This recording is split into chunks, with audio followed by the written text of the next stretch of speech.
Hello，我係 Manson。我嘅興趣係玩魔術。正式去學魔術嘅話，我諗都係3年前左右，係啦，咁就跟咗我師傅開始學魔術。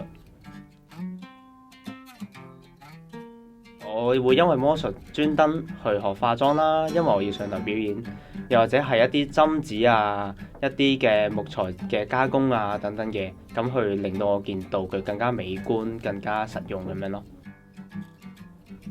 魔術對我嚟講係我嘅一個轉折點。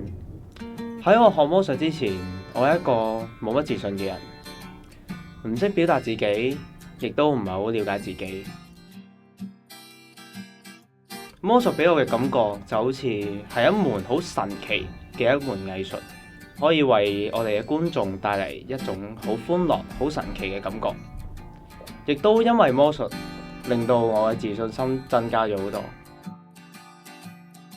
同埋喺魔術入邊，我學到嘅係嘗試，因為好多時喺我哋諗一個新嘅 idea，又或者係整一件新嘅道具嗰陣時，可能整完我哋都會發覺其實可能件事未必 work。但係諗深一層，如果當初我哋冇開始去試、去諗、去做嘅時候，可能我哋去到臨尾、去到永遠，其實都唔會實現呢一個嘅魔術。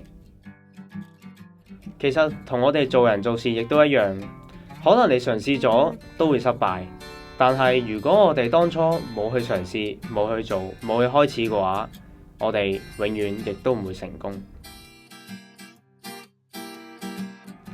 今年嘅目標就梗係香港舞台公開魔術大賽啦，因為我相信每個人都有佢自己嘅冠軍夢，而香港就係我嘅第一步。希望喺今年度能夠獲獎，然後再代表香港去到唔同嘅國家去比賽。